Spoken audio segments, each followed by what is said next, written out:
afternoon. Welcome to Sports Palava Live. My name is Ken Ochonogo.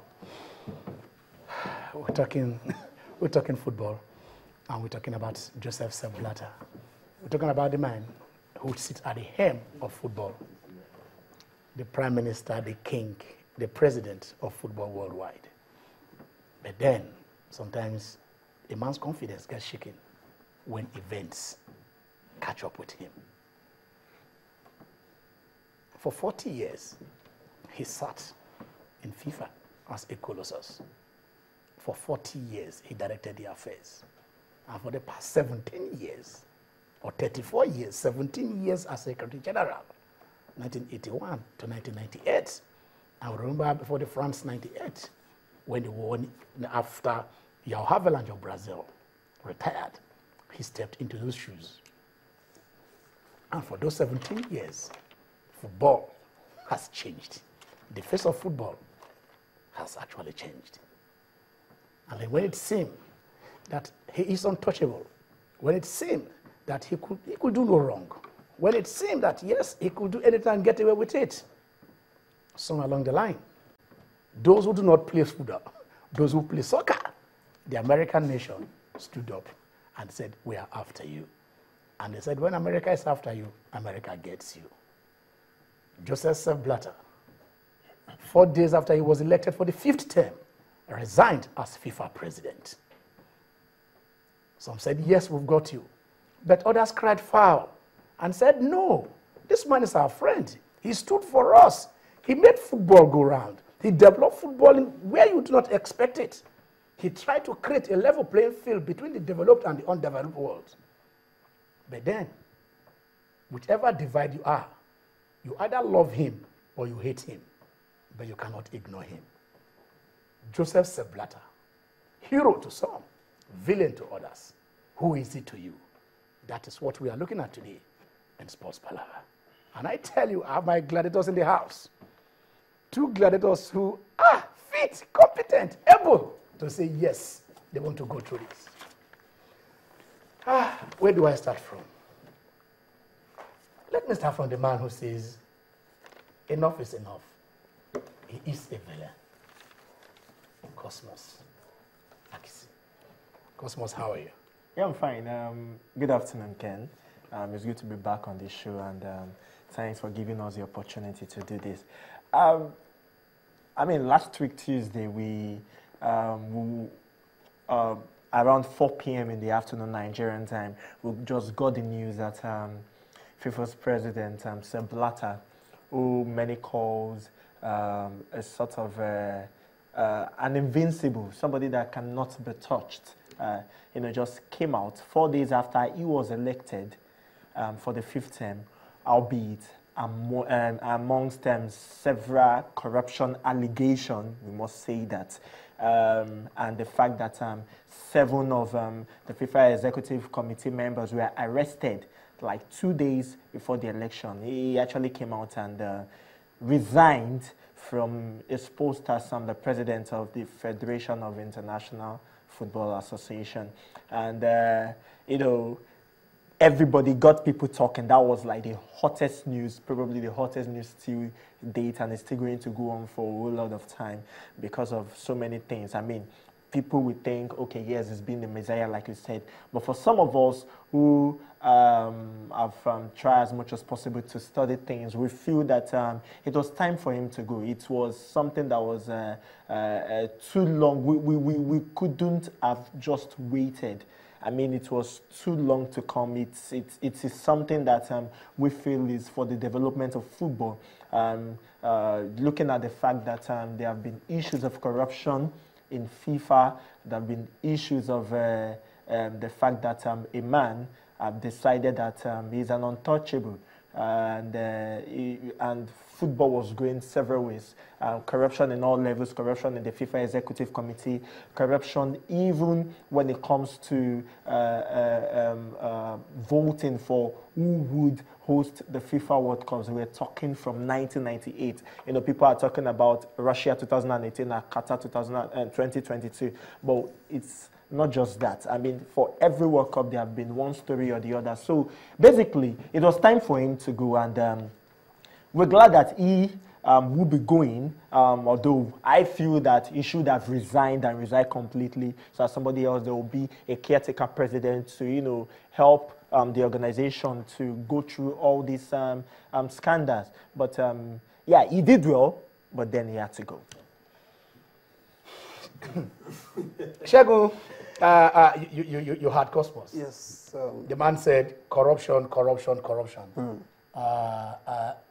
But you believe this man is a hero? Good afternoon to everyone watching. I think I need to say good afternoon to Cosmos, good afternoon to you. Let us go straight to the issue. I think what we are having in FIFA, if I would say, it's not only a football war, we're having a diplomatic war. What we are having is an English media versus an American civilization. What we are having is not, it goes beyond football. We are having politics. It goes beyond the extra for the fact that Blatter is this and that and that. What we are having, we are seeing a dominance of some superpower. I think I like to use the word of a man called Antonio Gramsci in the theory of hegemony. I think what we are seeing is we are seeing a domination of the world power whereby they are trying to count a score against the world nation. Now let's go to issue. Now FIFA said Blatter, a hero or a villain. For me, perfectly the guy is an hero. My reasons why. I think over the years, since he has been president of FIFA, I think we have seen developments in virtually every strata of world football. Go to the developing nations, you come to Africa, you come to Asia, especially in Africa.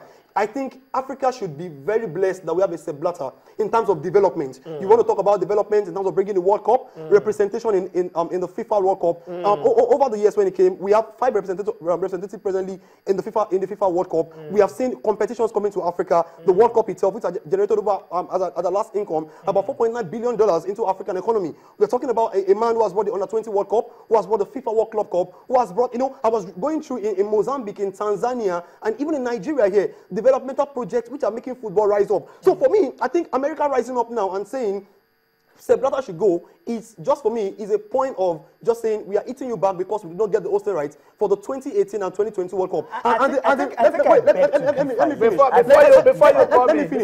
Let me finish. And the reality here is the 2022 World Cup, they lost because America naturally, we're not giving the hosting right, and they're trying to just prove a point back. Now the question is, you're saying it's corrupt. Even Europe, UEFA is actually raising a voice and saying, oh, FIFA is corrupt, FIFA is this. The same Platini, who is the head of UEFA, actually voted same Qatar for 2022 World Cup. Then who actually is wrong here? So what I'm trying to say is, you may say corruption, but Sepp Blatter is not corrupt. He's an hero. He has developed football and development makes it.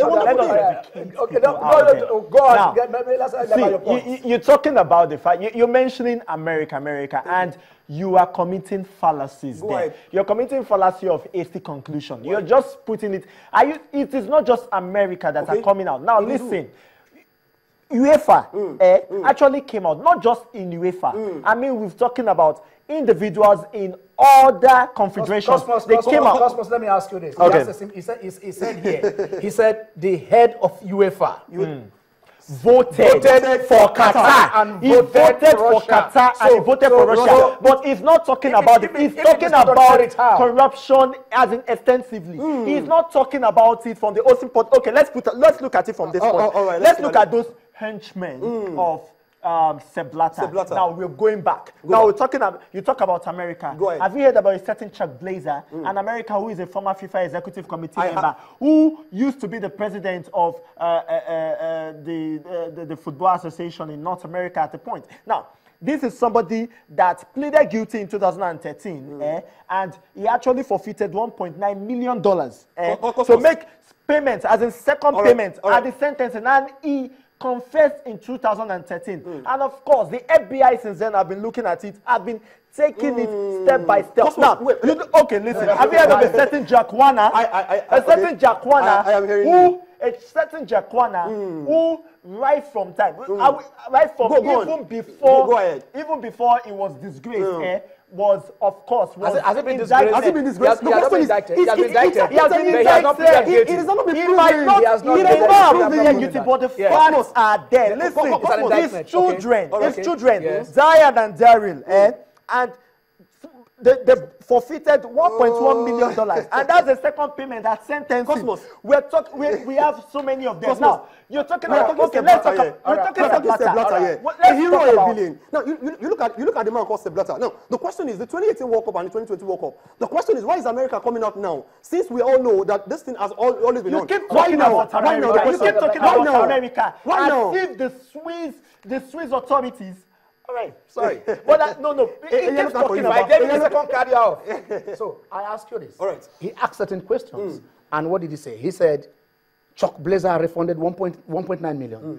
Darren and Darren refunded 1.1 million. Are these figments of somebody's imagination, or they did happen? And if these people are corrupt, are you saying America is chasing shadows? Now, if they did return this money, the question is, what channel did this money pass through? Was it through the channel of an official FIFA account? Now, the question is, this money, I was watching Jalen Valky, and was talking about the $10 million, everybody is talking about America. And he said, this money we're talking about didn't go through the right FIFA channel, because as the FIFA's general secretary, it was paid straight directly to CONCACAF. I was watching the press conference this morning. Did you see the letter? So the question we're talking about here is, you may say FIFA is corrupt, but the point is, it has not been proven in the report, and they've not been indicted. So we are only having permutations here. He's asking you a simple question. Did you see the letter? Did you read the letter that South Africa through Johnny Jordan wrote through Sepp to Jordan Valky and saying, deduct the $10 million from source?